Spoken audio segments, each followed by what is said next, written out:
kind of highlighted it to me because we have scrimmage tomorrow. The kids all know it, and sometimes the practice right before that isn't always the best. Didn't have to coach effort or intensity or desire at all today. This is a hungry team, and seeing a lot of really good things. So it's been a fun few days. We got a schedule where the kids are trying to keep the kids as fresh as we can keep them, and I think they've responded to that. So we just got to go upward and onward from here.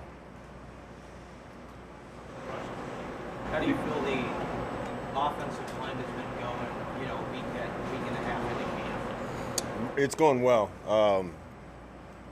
We are, Whip's in control. He's running it. I think it was important that the kids become familiar with all the stuff that he wants to do. There's elements of it that we've done. I think we'll add wrinkles and things that we've done, but trying to get overly involved every day probably wasn't the right strategy. So I'll help, and I think we'll end up with a good blend. But to this point, it's been fun to watch his offense kind of evolve and bloom, and the assistant coaches on offense are doing a great job too. So it's been fun to be able to sit back and have a little more of a mile-high view of it all. Is that a shift for you thought about during the summer? Is that much of a change for you? No, it's going the way I think everybody expected it.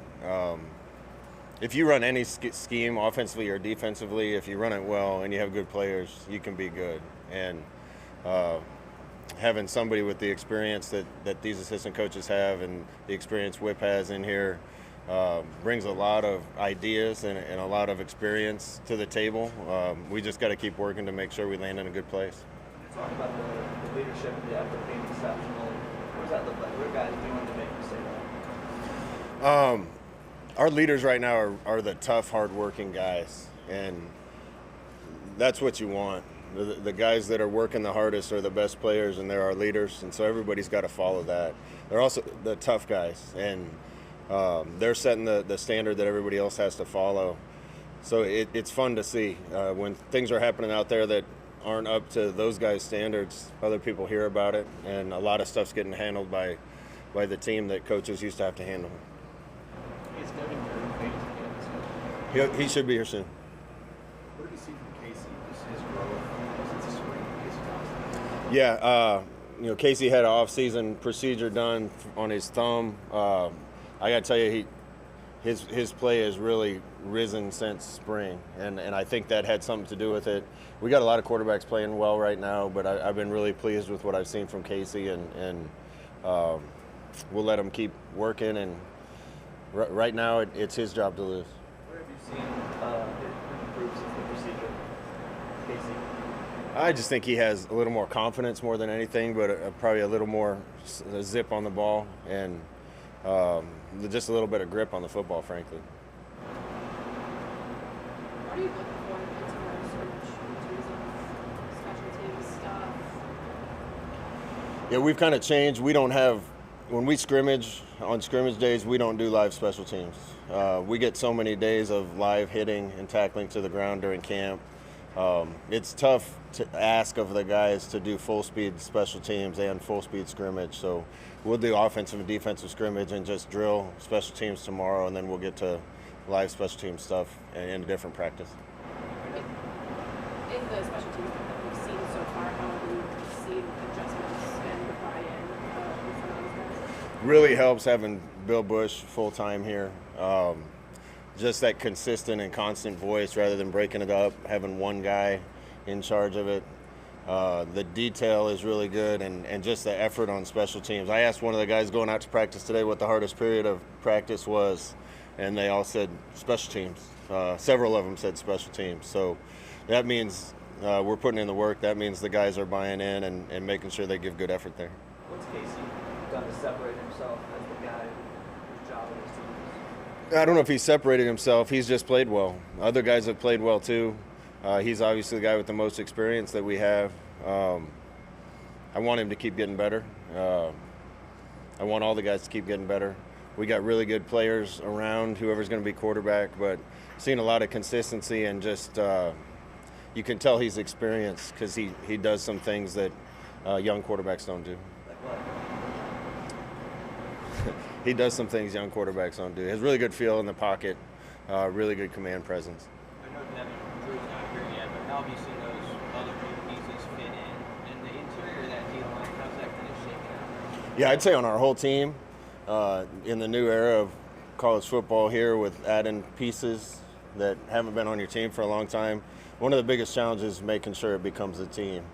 I think our guys have done an unbelievable job with that. I think the leadership has spearheaded that to try to embrace the guys that come in. That happens when you have a team that wants to win and is more worried about the team's success than maybe splitting reps with somebody because we have a new player. And I think that speaks to the character of some of the guys leading our team right now. But it doesn't feel like the old team and the new guys. It feels like one team right now. And most of that has to do with the leadership on the team. When did that start to be the case? Like, when did those guys get integrated into? Yeah, I think you develop trust through mutual experience, and especially when you go through adversity or trial. Our summer workouts were tough, and so that allowed our old players and the new guys to kind of be in the foxhole together, trying to get through those workouts out in the heat and in the weight room, and that's a good start. But there also has to be a little humility with the new guys coming in and a lot of acceptance from the old guys. That running back race, how tight is that? Scrimmages like Saturday, how big will those be in the evaluation process? Yeah, I've been really pleased with a lot of guys in the running back room. It's close. It's kind of day to day right now. One guy has a great day, then the next guy has a great day. I haven't seen any really bad days from anybody, and we have a lot of capable bodies, so I imagine that fight will keep on going until the end of camp. I think Joseph mentioned he was looking for a leader in that wide receiver room still. How do you see that shaking out? Yeah, it's hard to come into a new program and immediately be the leader. Now, we have some strong personalities that are new guys in that room, guys that people gravitate to because of the type of personality. Lonte Brown's been doing a really good job kind of being the leader right now, and he gets along with everybody. There's not anybody on the team with a better work ethic than him, and he kind of sets the example for everybody else right now. Keeping with the wide receivers, like you said earlier this week, he was looking for more consistency from those guys. Have you seen that in the last couple of episodes? The last couple for sure. It's tough. You're trying to get familiar with all the old stuff we've done and get familiar with some new pass concepts. And the old guys know the old stuff. The new guys know the new stuff better. Offensively, it just takes a little longer to click and get consistency. Run game or pass game. But the last couple of days, I've been really pleased. You've got O'Shawn now for 8 practices at the spring. What have you seen from O'Shawn? What can you bring to this defense? O'Shawn's got elite talent and just a great guy. You talk about someone that's come in and adopted the culture and fit in with the guys and been a good teammate from day one here. O'Shawn's one of those guys, and we have several of them.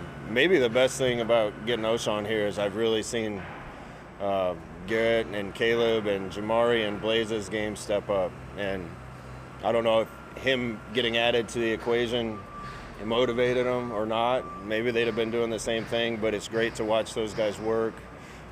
That's a position I feel great about because of the depth and the talent that we have there. I know at media days you said it would sort of fall into place for Corcoran, as far as where he ended up. Is that sort of... No, I don't think any of that's finalized yet. There's only a couple guys I think that are locked into positions. I won't say who, but Donnie's been doing a really good job of doing what I want and of moving guys around. And there'll be one day a guy will be at left guard, and the next day he's at left tackle, and the next day he's on the right side. And that's important because you never know how the season's going to play out and where we're going to need to plug somebody in. Guys are getting more experiences at different places right now. Coach, with all the speculation of NIL and how it will affect chemistry of the team, how have you seen that play out in this first week? Yeah, I think that's going to be an issue for a long time. It hasn't been an issue on our football team. I've talked to the guys about it a lot of times. I'm happy guys on our team are making money. The reality is there's going to be some with a little more in their pocket than the other. I don't have anything to do with it. That's just the way it works. our NIL company is doing an unbelievable job, and it's helped us attract some really good talent. I've had a couple leaders on my team tell me that they don't care how much they make, they just want to win, and that's the attitude you want. Anything else? Appreciate it, guys. All right, Scott.